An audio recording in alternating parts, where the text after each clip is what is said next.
faut faire rentrer. Faites rentrer les personnes maintenant. Well, we're going to start this actually very important session.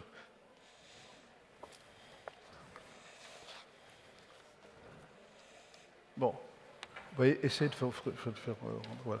Well, this is a very important session for a reason that I will try to explain in a few words. You may know, some of you, about the concept of multi-vector foreign policies. You may also know of the Indian concept of multi-non-alignment. Multi-non-alignment, it seems a queer concept, but it is an important one. Fundamentally, these two expressions point to the same idea. The same idea, what is it? It is that many countries do not want to be forced to take sides.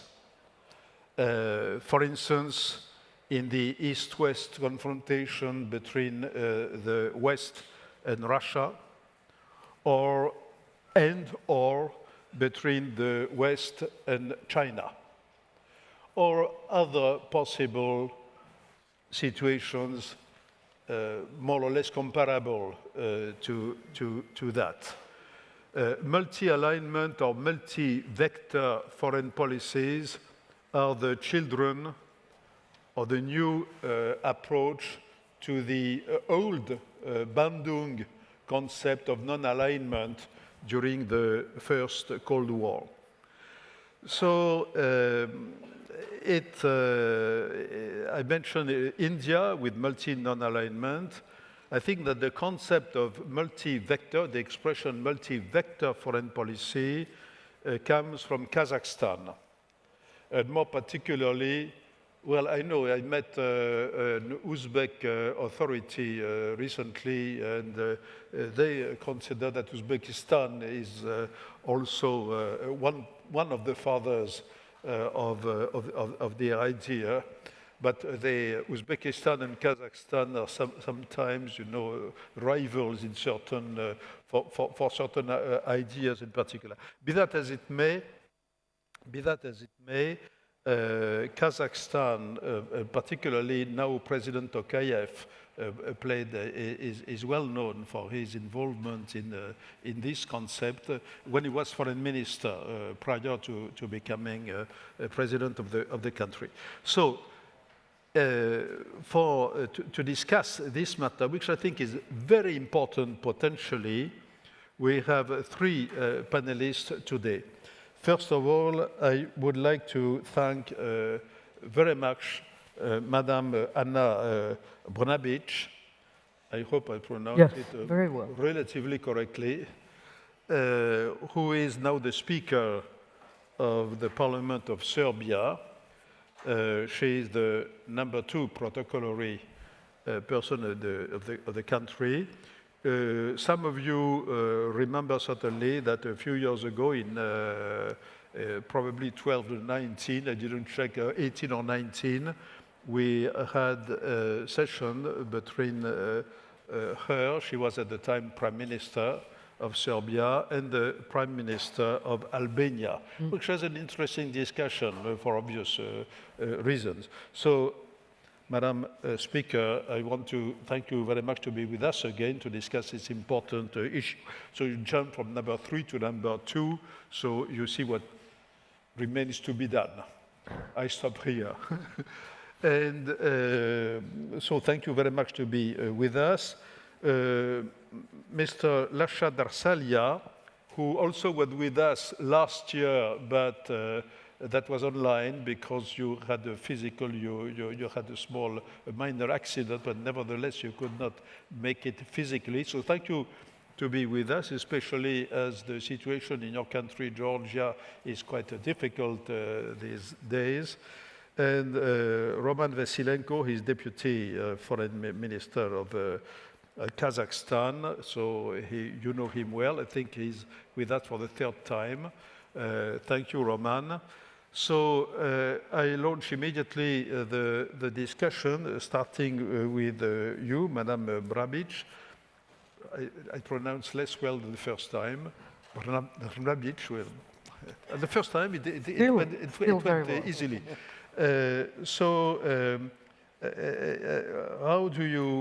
What are your reactions to this bold idea of putting the same in a common basket the approach to foreign policies of quite different countries? So we are moving now from west to east, starting with you. Thank you very much, and I'm very pleased to be at the World Policy Conference again. And I remember well, I think it was in Morocco, when I was there as the Prime Minister of Serbia, as you have said, in a panel discussion with Edi Rama, the Prime Minister of Albania. He's still the Prime Minister of Albania. And my initial thought is, when I thought about this conference, is that the world has since then, which was probably 2018 or 2019, actually grown to become a much more complicated place when we compare the 2 years. And in that respect, countries that are, I would say, smaller in terms of numbers, and Serbia is about 6.8 million people, find themselves under great pressures, as you have said, to align. Serbia is in a quite unique position because EU accession is our strategic priority, it is our strategic goal, and we have a very ambitious target that was set by our president, Mr. Aleksandar Vučić, to actually complete all of the reforms, internal reforms, to be ready for alignment by the end of 2026, which is extremely ambitious. Now, that does not mean to say that we will become members in 2027. It's highly unlikely, but then actually the timing rests upon the individual EU member states. But we actually complete our homework by the end of 2026. At the same time, Serbia is a successor to former Yugoslavia, which was one of the founders of the non-aligned movement. So we have, through generations, I think, kept very, very close connections with all of the countries in the non-aligned movement, and our former Minister of Foreign Affairs and former President of the UN General Assembly, Vuk Jeremić, is here with me, and as a Minister of Foreign Affairs, he actually led that kind of foreign policy for Serbia as well, which I think is very positive. Now, not to be very theoretical, I will just point out some of the things that actually show how successful Serbia has been and is in terms of spreading our connections in order to build a more resilient economy and more resilient country. If you look at our number one trading partner in goods, it's Germany, by far. If you look at our number one trading partner in services, it's the United States of America, by far, because of our strong ICT sector. If you look at foreign investments, about 65%, a bit more than 65% of foreign investments comes from the European Union. However, in the past 3 years, the number one foreign investor individually has been the People's Republic of China. So you have Germany, United States, and China. If you look at the biggest exporters from Serbia, those are two Chinese companies, Zijin and Herbis, which owns our steel mill.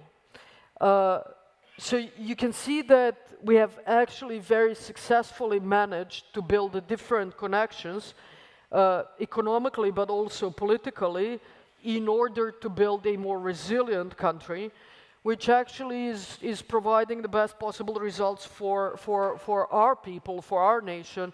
Because if you look at only the time of great challenges during COVID pandemic, Serbia was one of only 10 countries in the world, according to the World Bank, that has increased employment during COVID pandemic, and #1 in the world in terms of the number of jobs created during COVID pandemic. So all of this means that we will continue to work towards the EU accession, but at the same time, we will try to serve as a bridge rather than as a battleground for different competing interests in the world. Well, thank you very much, and thank you also to have reminded us that Serbia is legally, in legal terms, the follower of Yugoslavia, former Yugoslavia, and to have reminded us also that Yugoslavia was one of the founding members of non-alignment. Yes. History is, we never repeat enough that history matters, and matters a lot. So thank you. Now I'm going to give the floor to Lasha Darsalia. Your country, Georgia, is geopolitically in a very difficult situation. You are small, beautiful, of course, also, but small and beautiful. You have very important, significant minority issues. You have a very complex history with Russia. You have also some inclinations towards the Western world, particularly also Europe, the European Union. You are currently going through very significant deep turmoil in the country. So how can you find or hope to find a new equilibrium that could fit with this idea of a multi-vector approach to international relations? Thank you very much. First of all, I just want to use this opportunity and express my appreciation to you, Mr. Montbrial, and to the World Policy Conference for inviting me to attend this important session. And I want to welcome the distinguished audience.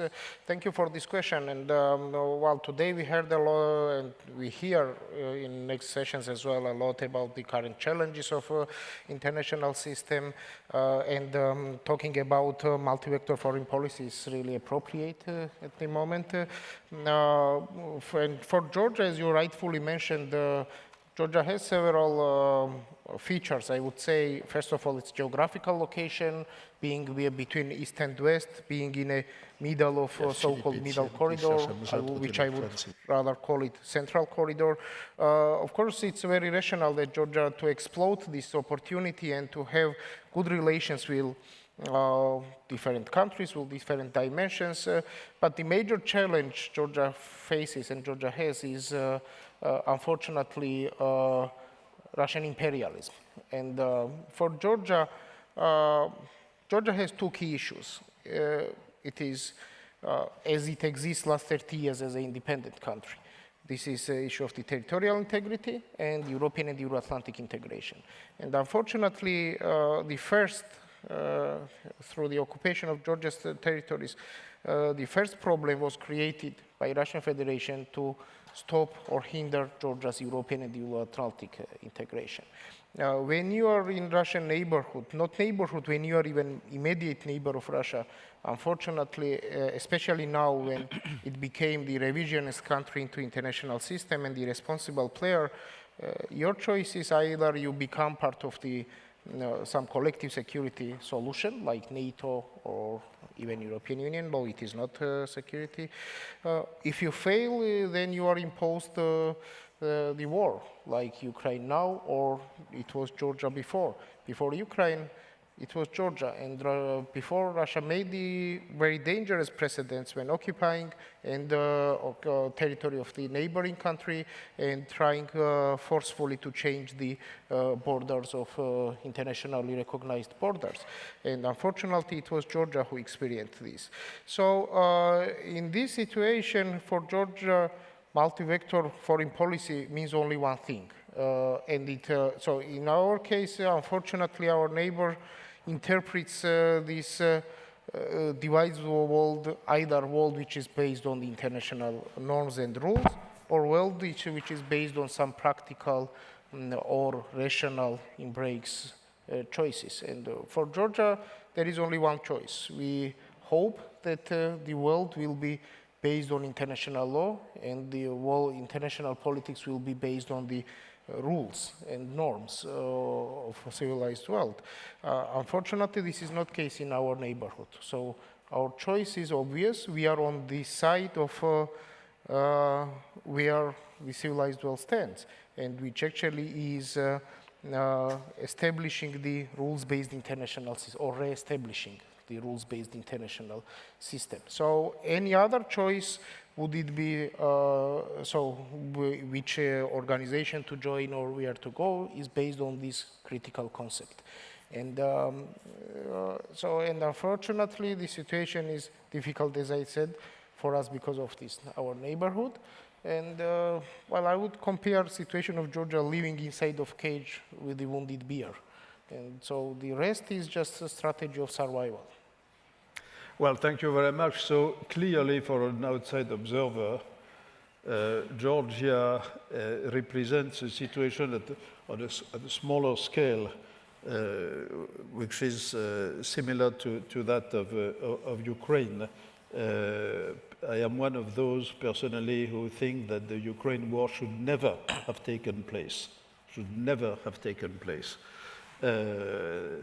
But the problem now in Georgia is that we could have a tragic evolution, and that illustrates well the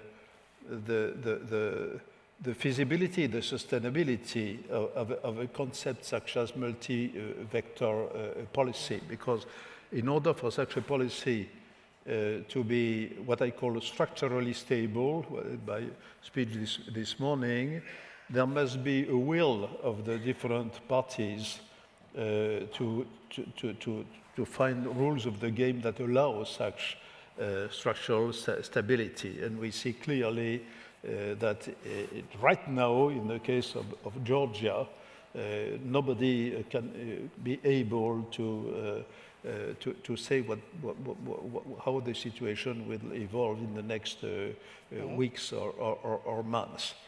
So thank you very much. Now I give the floor to Roman Vassilenko. Kazakhstan is a huge country in terms of territory, with very weighty neighbors. Russia, of course, but also China. You have a very bold and so far effective policy with President Tokayev to open yourself as much as possible, economically but also politically, to the West, and particularly to the European Union. President Tokayev was a state visit in Paris recently. So you have some experience, probably the founder of this concept of multi-vector policy. So first, could you tell us a little bit about the Ukraine situation?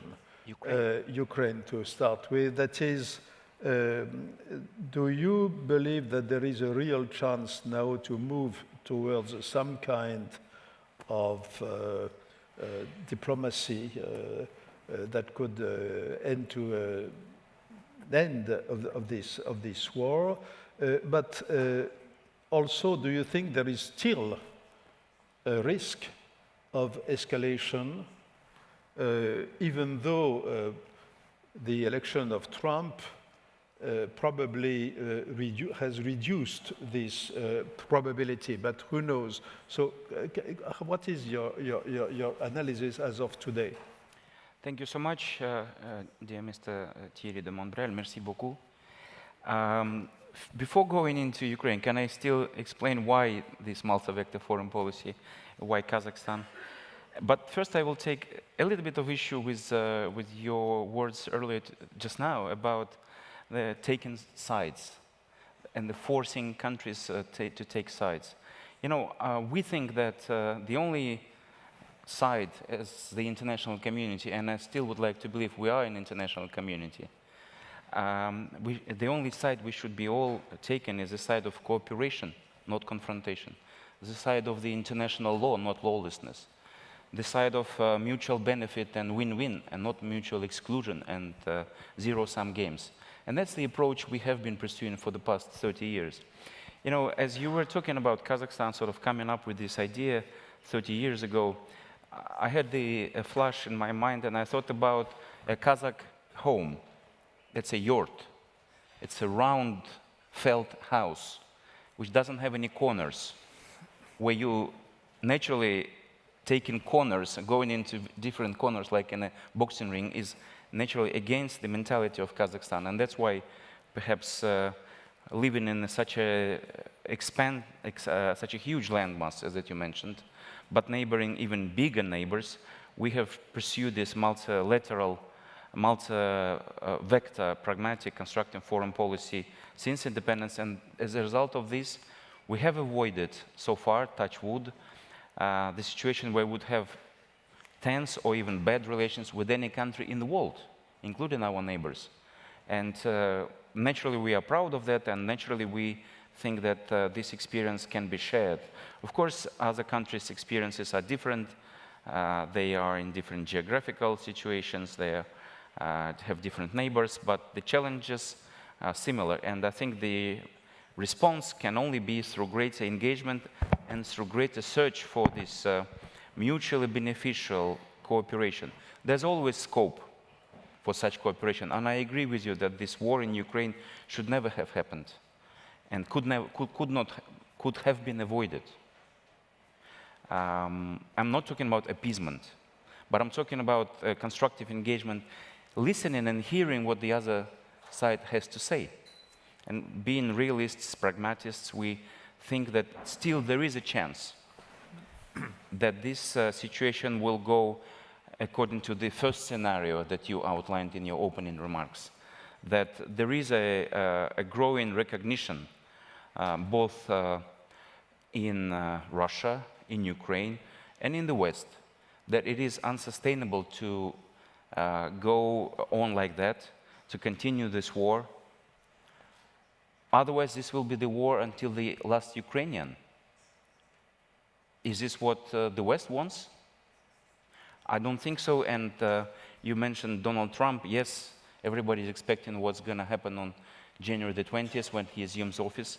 I still think, despite the unclearness, lack of clarity as to what exactly he, as a leader of the United States, would want to put on the table, but I still think that this rather radical change in approach that he and his administration are going to bring to the table will have an impact, will give a jolt to this situation. For a very long time, there was this motto of the West staying with Ukraine for as long as it takes. That's an excellent motto. But as long as it takes until what? And it looks like Trump, his administration, are really going to look for solutions, and I hope that they look for solutions together with the European Union and together with Ukraine. Because I think in Russia there's also a realization that this war can go on for a long time. From their standpoint, I have recently been to Moscow, and that's, palpable. But I think economically there will be much bigger challenges ahead, and for Russia, they too would be interested in some kind of a settlement. That's exactly what President Tokayev mentioned publicly, including when he met Olaf Scholz, when he met Emmanuel Macron in Paris. And as a country that maintains ties with both Russia, Ukraine, with the West, we still remain open to playing any role if we are asked to play any role if we need in that room, or maybe even serving tea to serve as a platform for this peace talks to take place. So we think that the only solution is through diplomacy. Well, thank you very much. Now I want to stress the fact that in history, many things which should not have happened, happen. Many things which should not have happened, happen, which is one more reason to reinforce as much as possible governance, global governance. But now this leads me to another question to the three of you. As we saw in the previous session with our Chinese friend, Chao Yide, it may be impossible to reconcile the views, the approaches on global governance, even in a relatively narrow field, huge in itself, which is the economic governance. Well, Yide told us explicitly that it might be impossible. So my question relating this to the current session is is there not a risk with the concept of multi-vector policy to gradually move towards, in fact, conflicting approaches to governance, which would not be possible to reconcile? And related to that, the concept of middle powers. I'm very glad, by the way, that Kazakhstan is so much emphasizing this concept of middle countries, which is actually at the core of the approach of the WPC since the beginning, middle powers. So to rephrase positively my question to the three of you, how can middle powers play a constructive role? I would say to force bigger powers to take a more reasonable approach, a more diplomatic approach to the major issues of the world. So let us start with Madame Brnabić. It's a tough question, and I'm not sure that it's even possible. It certainly doesn't depend on us. I can tell you that Serbia has managed to position itself as the country which is, I think, perceived as a country that can actually build bridges. Only if you look only at this year, 2024, for a country which has only 6.8 million people, we hosted the President of the People's Republic of China, Xi Jinping, and for the second time in the past 10 years. We have hosted the President of France, Emmanuel Macron. We have hosted Chancellor of Germany, Olaf Scholz. We have hosted President of the European Commission, Ursula von der Leyen. Our President had a telephone conversation with the President of the Russian Federation, Vladimir Putin. We have hosted the President of Kazakhstan, Mr. Tokayev, the President of the United Arab Emirates, Sheikh Mohammed bin Zayed Al Nahyan, the President of Turkey, Recep Tayyip Erdogan, only in 2024, and many more other world leaders, which is quite unconventional, I would say.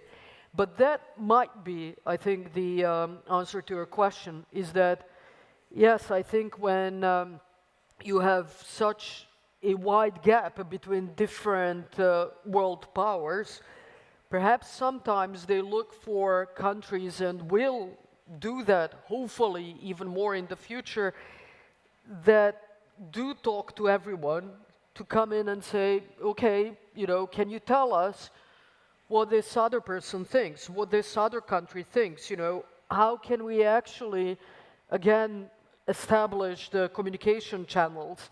Because at the end of the day, any war needs to end by some kind of a dialogue. And I have no idea whether currently there are communication channels open between different conflicting, warring sides. I hope that they do, but it seems that sometimes, actually, for the first time perhaps in history, there are no communication channels open, and that is a frightening thought, I would say. So perhaps, you know, some of us can serve as a bridge between all of these different sides. Now, going forward, whether the situation will become even more complex, as it tended to happen when, in the first term of President Trump, when there was actually a trade war between EU and the United States, and everyone else, including the Serbia as EU accession country, suffered. It remains to be seen, but and to end, I think what, you know, as not as the Speaker of the Parliament, as kind of the citizen of the world, what worries me is that all of us together have much more pressing issues globally, such as climate change, that we need and can resolve only by working together. Now, the fact that we can't even resolve issues that actually depend on us, and that we have a, you know, increasingly more complex world with increasingly more wars in it, is a really worrying thing, because, you know, to put all of our knowledge, all of our technology to work together, we might not be able to solve a climate change issue. But to think that even on that thing we're not working together is something that truly is frightening. Well, thank you very much. Before giving Mr. Darsalia the floor, I would like to remind you that this afternoon, the second session of this afternoon, starting at 2:30, there will be a conversation. I will have a conversation with Mr. Kevin McCarthy. Kevin McCarthy was the 55th Speaker of the US, of the American Chamber of Representatives, and he knows Donald Trump very well, very well.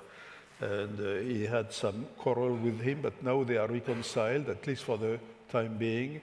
And I think he will give us some insights of what might be the next few months and years to continue this sort of discussion. So now, Mr. Darsalia. Thank you, and it's really difficult and important question, but I believe that international community is much stronger than any single country.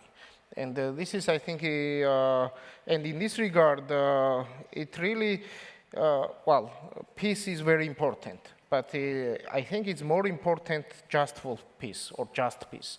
Because otherwise, just try to have peace on expense of international law, it will just trigger future wars and future conflicts. And I think this is important concept. And in this regard, whatever even if it looks difficult, even impossible or idealistic, or whatever the sides are, the solutions have to be based on international law and just solution of the issue. And if international community takes into its arsenal international law, not any other concepts like pragmatic approach or something, then I think it will be possible just to not only achieve peace today, but also to prevent conflicts in future, because it will high cost for any country to breach the international law. And I think this is important, and this is what unfortunately is difficult to do today when we are talking about Russia. But history does not like questions if, but just imagine if Russia was stopped not in 2022, or it's not even stopped now, but if it was stopped in 91, when it triggered the ethnic cleansing of Georgians in Georgia's territory, if it stopped during the genocide in Chechnya, or in Transnistria, or its actions in Transnistria, or in 2008, and because we Georgians remember, we all the time hear this, okay, yes, you had these problems, you have occupation, you have that, but let's pragmatically engage with Russia and hear what they want. They want just one thing, they don't recognize their neighbors as countries. And and in this regard, we have, so before we will not take as our key orientation international law, we will keep asking who is next. Before we will not deal with the issue who was before, we will keep asking who is next. And so this looks difficult, this very even idealistic, but that's the only solution, unfortunately. Thank you very much. If I might, please. just interfere quickly. At the same time, let's not make this into a overly too simplistic. Look at this too simplistically, because Russia, I would say, as a global superpower, is, as the global superpowers tend to get, is not the only global superpower that sometimes has complete disregard for the UN Charter and the international rule of law. Other superpowers do the same. So it's not the problem of Russia. It's the problem, I think, of the global superpowers. As you have said, you said, there's no single country that is more powerful than the international rule of law, but they do behave as they are. And I know, again, based on my country, Serbia, we were bombed in 1999 by NATO alliance without the decision made by the UN Security Council, because the NATO knew that it wouldn't pass by the UN Security Council, but that's precisely what UN Security Council is for. So, and then they've taken away a part of our territory, our autonomous province Kosovo and Metohija. It wasn't done by Russia, it was done by other global superpowers. So it's not, it's not like, I think, Russia has, they've done something that they've seen others do before them. Yes, and I totally agree that I did not say that international law have to refer only to Russia, but the international community generally. That's why Georgia does not recognize Kosovo as an independent country, because it recognizes principle of territorial integrity. But that's exactly my point. Basically, is that there is no any justification to breach of international law. Yes, so just if things the things happened in past does not justify what is happening now. So basically, that my answer was referring, because it was a discussion about the Ukraine, it's Russia is not only violates the sovereignty of Ukraine, but it also challenges the international system and challenges and tries to revise the international system and make it based on the primate of power rather than on international law.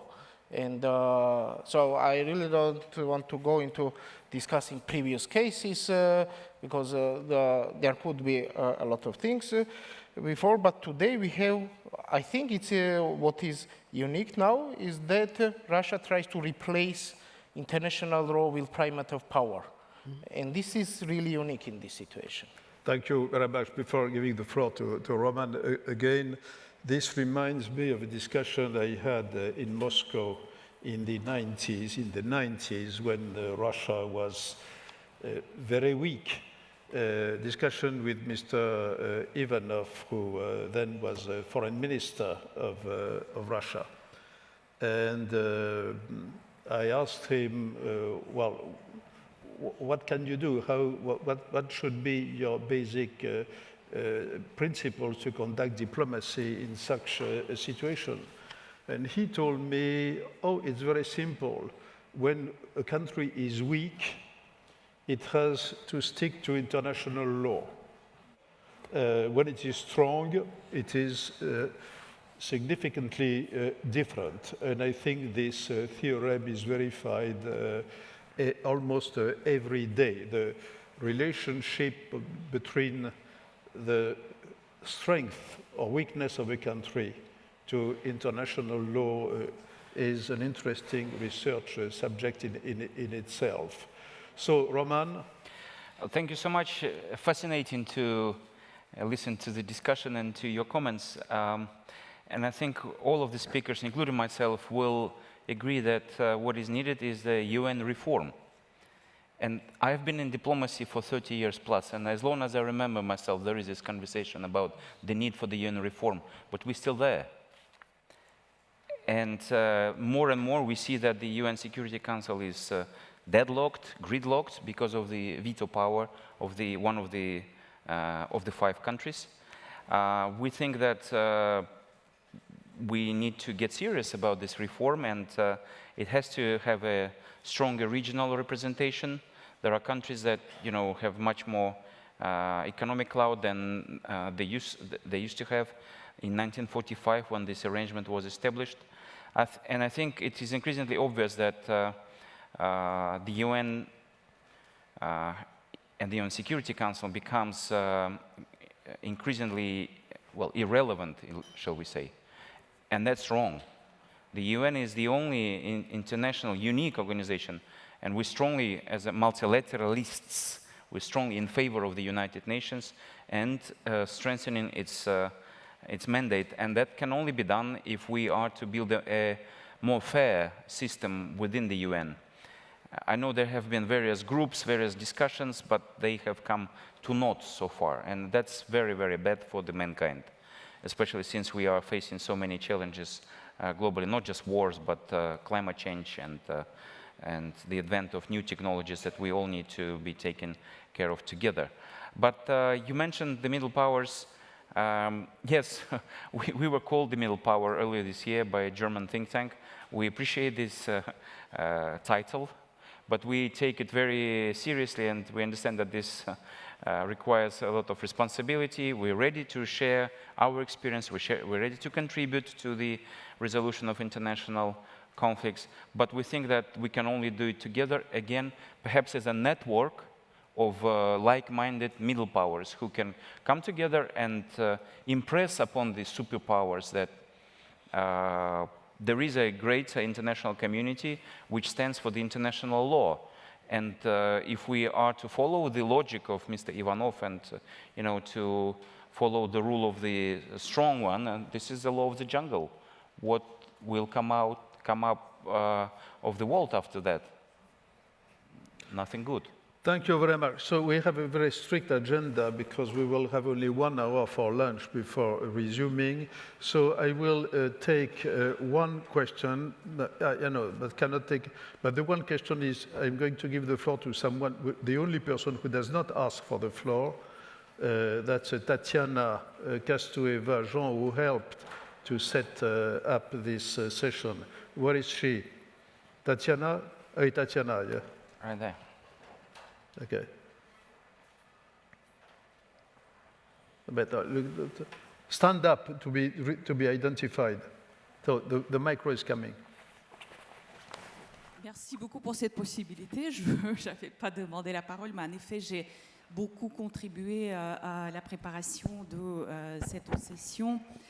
Et je voudrais poser une question à M. Darsalia, vice-ministre des Affaires étrangères de la Géorgie, par rapport à ce qui est en train de se passer dans le pays et les éventuelles sanctions de l'Union européenne qui risquent de mettre en péril votre objectif d'adhésion à l'Union européenne.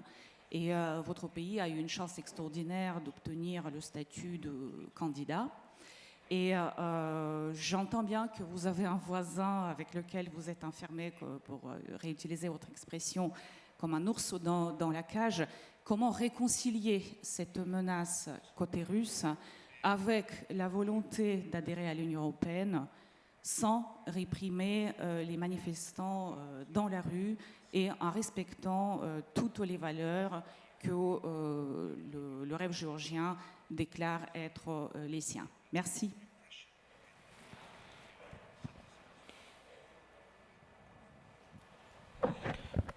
Thank you. I hope I correctly understood the question because it was translation going on. There were several questions, as I understand, inside, and several facts, I would say. Well, first of all, the issue is that European and Euro-Atlantic integration in Georgia is not debated. So everyone supports this, and the government is in front of this. And there was this interpretation of recent statements, and it was not that Georgia stops Euro-Atlantic integration. That was not the statement. Statement was about that it just waits from the European Union to make it clear when Georgia can start. Several stages towards several steps in this issue. Regarding the European and Euro-Atlantic integration generally, this is, support of European integration in Georgia is plus minus 90%. It's always very high. And unfortunately, as I already said, Georgia has two key issues, territorial integrity and European and Euro-Atlantic integration. Unfortunately, that's what for the last 3 decades was the reality, that occupation of the Georgia's territories was used by Russian Federation to hinder or to stop Georgia's European or to derail Georgia from this path. And it's not only what is happening on occupied territories, but it's also this ongoing hybrid war against Georgia, which has the several dimensions. First of all, this is demonizing the West or Western values in Georgia, demonizing the West generally, as well as demonizing Georgia in the West too. So this is unfortunately, this is the reality where we live. When European and Euro-Atlantic integration of Georgia, Georgia considers this as expanding the space for peace and cooperation, and it is not against any country, and it definitely is not against Russia. But unfortunately, that's how Russia interprets this, and that's from where all this, why we have this hybrid war from Russia against Georgia. Well, thank you very much. Unfortunately, I have to, we have to end up here. But I hope you understood why I said at the beginning that this session is important. I think this session is important because if we want to avoid this, to slip from the second Cold War I mentioned this morning to a real Third World War, it is crucial to use these concepts we have been briefly discussing this morning. So I'm sure that in future editions of the World Policy Conference, we will try to go deeper in these ideas, and obviously talking about the future of the Middle East in a more and more complex situation. At some point, we will have also to use these kinds of concepts. So thank you very much indeed. By the way, one more word about the future of the European Union itself, because the European Union is in miniature, so to speak, a model of global governance. If one wants to deepen the concept of a European foreign policy, European defense or security policy, we will be obliged to go into these kinds of considerations within Europe. So it's really very important. So thank you very much, and I wish you, all of you, bon appétit.